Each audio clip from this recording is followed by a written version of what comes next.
முதல்வர் ஸ்டாலினுடைய பிரச்சாரத்தை இந்த தேர்தல் பிரச்சாரத்துல பெரிய விஷயம் நம்ம பார்க்கணும். வடிவேலுடைய ஜோக்ல இருந்து இன்னடி மாலா அப்படிங்கிற அந்த விஷயம் எரியுதடி அப்படிங்கிறதுல இருந்து ஒவ்வொரு விஷயத்தையும் ரொம்ப சிம்பாலிக்கா ரொம்ப நாசுக்கா சொல்லியிருந்தார். கண்டென்ட் வைஸா ஒரு தேர்தல் பிரச்சாரம் கண்டென்ட் வைஸா பார்த்தோம்னா உதயநிதியுடைய பிரச்சாரம் கடந்த பிரச்சாரத்தை ஒப்பிட்ட அளவில் அதுக்கு கவுண்டர் உதயநிதினால சரியா கொடுக்க முடியல. ஸோ அவர் போராட்டங்கள்ல கடைசியில் அவர் எடுத்த 29 பைசா தேர்தலுடைய கடைசி நேரங்களில் ஒரு கீ பிளே பண்ணது அப்படின்னு யாரும் கேட்டோம்னா இந்தியா முழுவதும் வைரலான ஒரு விஷயம் ராகுல் காந்தியினுடைய கோயம்புத்தூர் வருகை. அதற்கு முன்பாக 6 கூட்டங்களில் மோடி சும்மா தேர்தல் பிரச்சாரம் செஞ்சார். அந்த 6 கூட்டத்தினுடைய பிரச்சாரத்தையும் ஒற்றை கூட்டம் முறையடிச்சு. நாம் தமிழருடைய இன்னொரு ஒரு ஹீரோலா நம்ம பார்க்க வேண்டிய விஷயம் காளியம்மாள். மயிலாடுதுறையில போட்டிட்டு அம்மா உண்மையில ஹிந்தி தமிழ்நாட்டில் தெரிஞ்சிருந்தா மோடியை பெரிய தலைவராக தூக்கி கொண்டாடி இருப்பாங்க. அன்புமணிங்கிறது பாட்டாளி மக்கள் ஹீரோலா தான் இந்த எலெக்ஷனை பயன்பட்டு இருந்தாரு.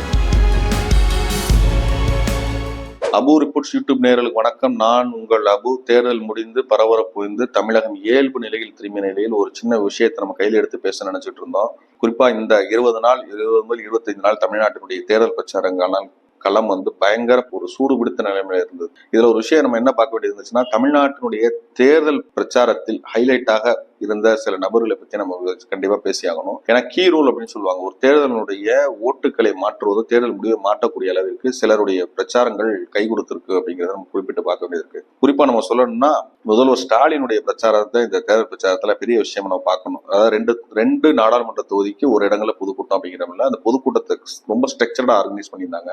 கூட்டங்களை கூட்டினதுல இருந்து அதுக்கான பிரச்சாரங்கள்ல அவர் பேசக்கூடிய கண்டென்ட் எல்லா விஷயத்தையுமே ரொம்ப சிம்பிளா பட் ரொம்ப நாசுக்காக சொல்லுவோம் இல்லையா, அது மாதிரி ஒரு ஏற்பாடு திமுக ரொம்ப சிறப்பா பண்ணியிருந்தாங்க. ஒவ்வொரு இடங்கள்லயும் அவர் பேசக்கூடிய விஷயம்ங்கிறது ஏற்கனவே பேசப்பட்ட ஒரு விஷயமாக இல்லாமல் புதிய ஒரு விஷயமாக குறிப்பிட்டிருந்தது. குறிப்பா ஸ்டாலினுடைய பேச்சுக்கள் நீண்ட நாட்களுக்கு பிறகு ஒரு வைரல் கண்டென்ட்டா மாறுற அளவுக்கு வடிவேலுடைய ஜோக்ல இருந்து இன்னடி மாலா அப்படிங்கிற அந்த விஷயம் எரியுதடி அப்படிங்கிறதுல இருந்து ஒவ்வொரு விஷயத்தையும் ரொம்ப சிம்பாலிக்கா ரொம்ப நாசுக்கா சொல்லியிருந்தாரு. சோ ஸ்டாலினோட பிரச்சாரம்ங்கிறது ஒவ்வொரு இடங்கள்லயுமே ஒரு விதமான அலையை திமுக கட்டமைச்சு கொடுத்தது அப்படிங்கிறத அவர் ஒரு கீரோலா பெரிய அளவுக்கு இந்த பிரச்சாரத்தை நம்ம பார்க்க வேண்டியது இருக்கு. 2வது இடம் பார்த்தீங்கன்னா உதயநிதி ஸ்டாலின் கடந்த 2021 தேர்தல் 2019 தேர்தல் எல்லாம் ஒரு கல்ல எய்ம்ஸ் அப்படிங்கிற ஒரு கல்லை தூக்கி பெரிய அளவுக்கு 2021 ஒரு பெரிய ஒரு பிரச்சாரத்துல ஒரு யுக்தியை டர்ன் பண்ணி விட்ட உதயநிதியுடைய பிரச்சாரம் இந்த முறை அந்த அளவுக்கு எடுபட்டுச்சான்னு கேட்டீங்கன்னா கூட்டம் கூடியதை தவிர அவருடைய பேச்சுக்கள் பெரிய அளவுல எதிரொலிக்கல.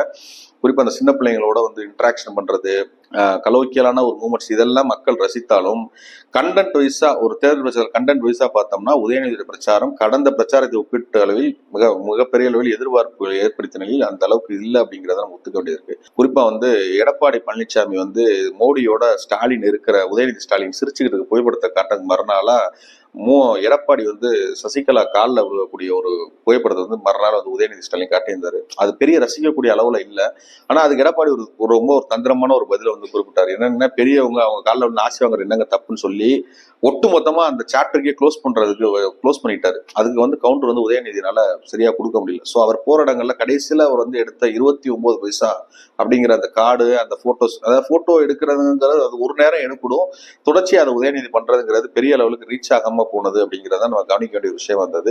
3வது ஒரு விஷயத்த நம்ம சொல்லணும். இதுல பெரிய தேர்தலுடைய கடைசி நேரங்களில் ஒரு கீ பிளே பண்ணது அப்படின்னு யாரும் கேட்டோம்னா இந்தியா முழுவதும் வைரலான ஒரு விஷயம் ராகுல் காந்தியினுடைய கோயம்புத்தூர் வருகை. அந்த வருகையில அவர் பேசினது என்னங்கிறதெல்லாம் தெரியாது. ஆனா அவர் அந்த பேரிகார்டை தாண்டி போய் இந்த ஸ்வீட் கடையில ஸ்வீட் வாங்கிட்டு அதை போய் ஸ்டாலின் கொடுத்து ஒரு கட்டி பிடிச்சார் இல்லையா, ஒட்டுமொத்த மீடியாவுமே அதை கவர் பண்ணி அது அனைத்து சோசியல் மீடியாலாம் வைரல் ஆனிச்சு. இது தவிர ஈவன் தென் மாநிலங்களோட வட மாநிலங்களே அந்த வீடியோ பயங்கர வைரல் ஆயிடுச்சு. ராகுல் காந்தியினுடைய அந்த கோயம்புத்தூர்ல கொடுத்த கூட்டமும் அது ஸ்டாலின் காட்டிய வரவேற்பு மாஸ் என்ட்ரியா தான் இப்போ ராகுல் காந்தி 2 கூட்டம் தான், 2 விஷயம் தான் இடம் தான் பேசினாரு. ஒன்னு கோயம்புத்தூர், இன்னொன்று நெல்லை. 2 இடங்கள்லையும் பக்கா ஸ்ட்ரக்சர்டா ஆர்கனைஸ் பண்ணி அதை திமுக கொண்டு போனாங்க. அவரோட பேச்சுமே படா பையா அப்படின்னு சொல்லிட்டுன்னு ஸ்டாலினை கட்டி அணைச்சது இது எல்லாமே ராகுல் காந்தி அதற்கு முன்பாக 6 கூட்டங்களில் மோடி வந்து சமயமா வந்து தேர்தல் பிரச்சாரம் செஞ்சார். அந்த 6 கூட்டத்தினுடைய பிரச்சாரத்தையும் ஒற்றை கூட்டம் வந்து முறையடைச்சிச்சுன்னு திமுக கொண்டாடின அளவுக்கு உண்மையிலே ஒரு கீ ரோலை வந்து, அதுவும் கோயம்புத்தூர்ல அண்ணாமலை போட்டியிடக்கூடிய கோயம்புத்தூர்ல வந்து செக் வச்சுட்டு போனதுதான் ராகுலுடைய இந்த பிரச்சாரம். கண்டிப்பா அந்த பிரச்சாரத்தினுடைய பிறகு ராகுல் காந்தி மீதான யங்ஸ்டருடைய பார்வை அப்படிங்கிறது பெரிய லெவல்ல மாறி இருந்துச்சுன்னு தான் சொல்லணும். அது கண்டிப்பா புதிய வாக்காளர்களை காங்கிரஸ் பக்கம் திமுக பக்கம் திருப்பியதற்கு அந்த அவருடைய சின்ன நாட்டான அந்த விஷயங்கள், சின்ன சம்பவம் நிகழ்த்திய ஒரு மேஜிக் வந்து வேலை செஞ்சிருக்கு அப்படிங்கிறத சொல்லணும். இதை தாண்டி ஒரு ரோல் பண்றது பெரிய விஷயமா இருந்தது சீமானுடைய பிரச்சாரங்கள். அவர் பெரிய லெவல்ல பேசுற எப்பவும் போல ஒரு கண்டென்ட் பேசியிருந்தாலும் அவர் ஒவ்வொரு இடங்களிலும் அவருக்கு கூடிய கூட்டத்தை வந்து யாராலையும் வந்து நம்ம வந்து தவிர்க்க முடியாது. கண்டிப்பா ஏற்கனவே ஒரு 6-7% வாக்குகளை வைத்திருந்தவர். கணிசமான இளைஞர்கள் கூட்டம் வந்து அவருடைய ஒவ்வொரு பிரச்சார கூட்டத்திலையும் இருந்தது. அதே மாதிரி அவர் வேட்பாளர் நிப்பாட்டியதிலே ரொம்ப ஒரு லாஜிக்கா மருத்துவர்கள் அப்படி பொறியாளர்கள் சொல்லிட்டு வேட்பாளர் அறிமுகத்தையே ஒரு கிராண்டா பண்ணாரு. நாம ஜெயிக்கிறோமோ இல்லையோ சண்டை செய்யணும் வரா அப்படிங்கிற மாதிரி அவங்க அந்த களத்துல நம்ம இவரோட வாக்கு எவ்வளவா இருக்கணும், பெர்சன்டேஜ் இன்க்ரீஸ் பண்ணா போதுங்கிறதுல ரொம்ப தெளிவா வந்து நாம் தமிழர் வந்து அதுல களமாடினாங்க. அதை வந்து ஒவ்வொரு பிரச்சார கூட்டத்திலையும் தொடர்ச்சியா சீமான் வந்து அதை வலியுறுத்திட்டு இருந்தாரு. அதாவது தமிழ் தேசியம் குறித்து தனது பார்வை வந்து ஒவ்வொரு பிரச்சார கூட்டத்திலும் எட்டி வச்ச விஷயங்கிறது சோசியல் மீடியாக்கள்ல பரவலா பேசப்பட்டுச்சு. ஸோ அவர் ஒரு நாம் தமிழருடைய பெரிய கீரோலா இருக்கணும். அதே மாதிரி நாம் தமிழருடைய இன்னொரு ஒரு கீரோலா வந்து நம்ம பார்க்க வேண்டிய விஷயம் காளியம்மாள். மயிலாடுதுறையில போட்டிட்டு அந்த அம்மா பேசுற ஒவ்வொரு விஷயத்தையும் நாம் தமிழகாரங்க வைரல் ஆக்கிட்டு இருந்தாங்க. உண்மையிலே ஒரு தெளிவான ஒரு தேர்ந்த அரசியலுக்கான முதிர்ச்சி அந்த அம்மாவுடைய பேச்சுல இருந்தது. யாரையும் வந்து வசிப்பாடல இதே விஷயமா அநாகரிகமான வார்த்தைகள் பயன்படுத்தாம ரொம்ப சிறப்பா வந்து ஒரு சீமானுடைய கட்சியில ஒரு பெண் தலைமையா வந்து தன்னை வந்து மாடுலேட் பண்ணிட்டு கொண்டு அந்த அம்மா டெவலப் பண்றதுங்கிறது உண்மையிலே பாராட்டக்கூடிய விஷயம். இந்த கீரோலை தாண்டி எடப்பாடி பழனிசாமியோடைய இந்த முறை இந்த தேர்தல் பிரச்சாரங்கிறது, ஏன்னா ஒரு சோலோ தலைவராக இருந்ததுனால சோலோவான இந்த பிரச்சாரம் ஒவ்வொரு இடத்துலையுமே ரொம்ப ஹைலைட் பண்ண ஒரு விஷயங்கள். உதயநிதிக்கு எதிராக போட்டோ காமிச்சது, மக்களை நம்பிதான் நான் நிக்கிறேன் அப்படிங்கிறது சொன்னது, ஏற்கனவே இந்த ஸ்டாலினோட வந்து இருக்கக்கூடிய புகைப்படங்கள் எடுத்து காமிக்கிறது, இப்படின்னு சொல்லிட்டு தனது பேச்சில வந்து ரொம்ப ஜாலியான ஒரு பிரச்சாரத்தை வந்து எடப்பாடி உண்மையில கையாண்டிருந்தாரு. அவரு வந்து இந்த முறை என்ன அதிமுக தலைமை பெரிய அளவு ஸ்டார் வேட்பாளராக எடப்பாடி மட்டுமே இருந்ததுனால, கூட்டணி கட்சி எல்லாத்தையும் ஸ்டார் எடப்பாடி மட்டுமே இருந்ததுனால அந்த பணி வந்து ரொம்ப கச்சிதமா செஞ்சிருக்காருன்னு தான் சொல்லணும். இதை தவிர 8 முறை தமிழ்நாட்டுக்கு வந்த மோடியால் பெரிய அளவு தாக்கத்தை ஏற்படுத்த முடிஞ்சுச்சா அப்படின்னு கேட்டா பெரிய லெவலுக்கு இல்லை. ஏன்னு கேட்டீங்கன்னா ஒரு விஷயத்த நம்ம மோடியோட விஷயத்துல கவனிக்கும், மோடியினுடைய ஹிந்தி பேச்சுக்கள் உண்மையிலே ஹிந்தி தெரிந்த மக்களால் தூக்கி கொண்டாடப்படக்கூடிய அளவுக்கு தான் அவருடைய பேச்சு இருந்தது. உண்மையில ஹிந்தி தமிழ்நாட்டில் தெரிஞ்சிருந்தா மோடியை பெரிய தலைவராக தூக்கி கொண்டாடி இருப்பாங்க. ஏன்னா அந்த அளவுக்கான வார்த்தை ஜாலங்கள்ல வந்து மோடி வந்து மிகச்சவர். அதை தமிழ்நாட்டில் அந்த பிரச்சாரங்களே ரொம்ப தெளிவாக காமிச்சிட்டு போனார். ஒண்ணுமே இல்லாம கச்சத்தீவுக்கு இந்த தேர்தல் என்னடா சம்பந்தமே தெரியாம கச்சத்தீவை வந்து ட்ரிகர் பண்ணி விட்டு அதை வந்து ஆல் இண்டியா லெவல் இஷ்யூ ஆக்கி விட்டு அதெல்லாம் மோடி வந்து ரொம்ப யுக்தியா பண்ணதான் செஞ்சாரு. ஆனா தமிழ்நாட்டை பொறுத்தளவு பாரதிய ஜனதா எதிர்ப்பலைங்கிறது கடுமையா இருந்ததுனால மோடியோட பிரச்சாரம் பெரிய அளவுக்கு சோபிக்காம போனுச்சு. மோடியோட பிரச்சாரம் மட்டும் சோபிக்கல, ரேலி எக்ஸ்பெக்ட் பண்ண ரேலி வந்து சோபிக்காம போனது. ஸோ பாரதிய ஜனதா கட்சிக்கு கீரோலா இருப்பாங்க அப்படின்னு பார்த்த அமித்ஷா, மோடி 2 பேருடைய வருகையும் தமிழ்நாட்டினுடைய தேர்தல் பிரச்சாரங்களை பெரிய லெவலுக்கு கை கொடுக்கல அப்படிங்கிறது புரியலாம். அதே நேரம் அண்ணாமலை தெரிஞ்சோ தெரியாமலோ அவர் பேசக்கூடிய விஷயங்கள் எல்லாமே ஒரு இடத்துல கண்டென்ட் ஆயிடுது. அப்படிதான் நீட் தேர்வு பற்றி உயிரே போனாலும் போக மாட்டோம்னு சொல்லி கடைசி நேரத்தில் அவர் வாய விட்டது அது ஒரு சர்ச்சையானாலும் அண்ணாமலையுடைய ஒவ்வொரு பிரச்சாரங்களுமே வந்து பாரதிய ஜனதா தூக்கி கொண்டாடுற அளவுக்கு இருந்தது. ஏன்னா அவர் பேசக்கூடிய விஷயங்கள் ரொம்ப ஒரு நெரேட்டிவ் செட் பண்ணிட்டே இருந்தார். ஒவ்வொரு பிரச்சார கூட்டத்திலும் ஒரு நெரேட்டிவ் செட் பண்ணாரு. அந்த நெரேட்டிவ்ங்கிறது பாரதிய ஜனதா கட்சிக்கு வாக்கு வங்கி ஆகிறதுக்கான ஒரு யுக்தி. கண்டிப்பா நம்ம அதை வந்து தவிர்க்க முடியாது. அண்ணாமலையுடைய பிரச்சாரத்தை வந்து நம்ம வந்து ஹைலைட் பண்ணி தான் நம்ம மெயினா கீ ரோல், பாரதிய ஜனதா கட்சியோட கீ ரோல் அப்படிங்கிறத வந்து நம்ம வந்து மாற்ற முடியாது. இதை தாண்டி நம்ம 2 ஸ்பெஷல் பேர் 2 பேரும் சொல்லணும். பாட்டாளி மக்கள் கட்சியினுடைய அன்புமணியை தவிர்த்து அவருடைய 2 மகள்கள் வந்து மிக கவனிக்கப்படக்கூடிய தர்மபுரியினுடைய வாக்குகளை மடைமாற்றுவதற்கு ஒரு கீ ரோல் பண்ணியிருக்காங்கன்னா உண்மையிலே சௌமியாவுக்காக பணியாற்றிய ஒரு 2 மகள்களை சொல்லணும். சௌமியாவோட பிரச்சாரம் ஒரு ஸ்டைலா ரொம்ப ஒரு கலோக்கியலா இருந்தாலும் அவங்க மகங்க உண்மையிலே ரொம்ப இறங்கி அவங்களுக்காக பணியாற்றினாங்க. அதே நேரம் அன்புமணி தொடர்ச்சியா இடஒதுக்கீட்டு பிரச்சனையை தான் வந்து தங்களை 2087 நடந்த இடஒதுக்கீட்டுக்கு பிறகுதான் பாட்டாளி மக்கள் கட்சிக்கு எடுத்த வீரியத்தை கவனித்த அன்புமணி இந்த தேர்தல் முழுக்க இடஒதுக்கீட்டை மையமாக வைத்தே பேசின. இடஒதுக்கீடு கிடைக்கல, அதனால இதுன்னு சொல்லி அவங்க போட்டியிட்ட தொகுதியில் மட்டும் கிடையாது, அதிமுக போட்டியிட்ட தொகுதியிலும் இடஒதுக்கீட்டை மையமாக வைத்து பேசியிருந்தாலும் அன்புமணியுடைய பிரச்சாரம் என்பது பழைய அளவுக்கு பாட்டாளி மக்கள் கட்சியில தாக்கத்தை ஏற்படுத்தல அப்படிங்கிறது நம்ம உணர முடியுது. அவங்க கட்சிக்காரங்களே சொன்னாங்க, பெரிய லெவலுக்கு எந்த ரீச் ஆகல. அதாவது சௌமியா அன்புமணிக்கு அவங்க பண்ண பிரச்சாரத்தினுடைய ஸ்டைல் கூட வந்து சின்னையானால வந்து ஏற்படுத்த முடியல அப்படிங்கிற ஒரு உண்மை யதார்த்தத்தை அவங்க உணர்றாங்க.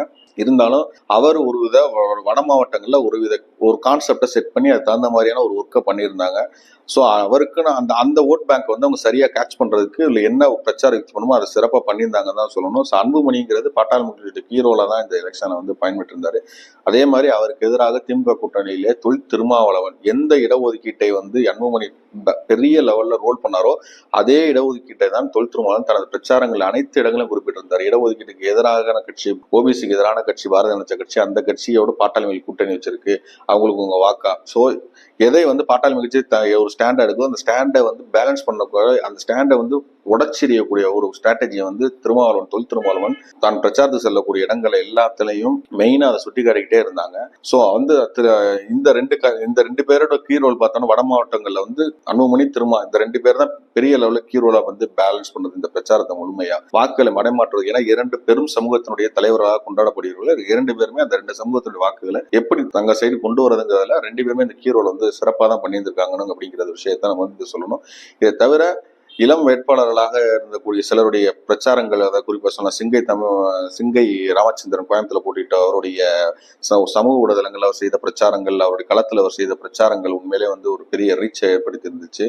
அதே மாதிரி தேமுதிக சார்பில் விஜய் பிரபாகரன் விருதுநகர்ல போட்டிட்டவர், ராதிகா அதே போல. ராதிகா வந்து திரைப்பட நடிகை அப்படிங்கிறதுனால கண்டென்ட் வைஸ் இல்லைனாலும் அவங்க வந்து ஒரு தாக்கத்தை உண்டு பண்றது. அது வந்து வாக்கா மாறுமாங்கிற சொல்ல முடியாதுனாலும் பிரச்சாரத்துல ஒரு ஸ்டார், ஒரு ஹைலைட்ஸா வந்து அவங்க வந்து ஜொலிச்சதை பார்த்தோம்.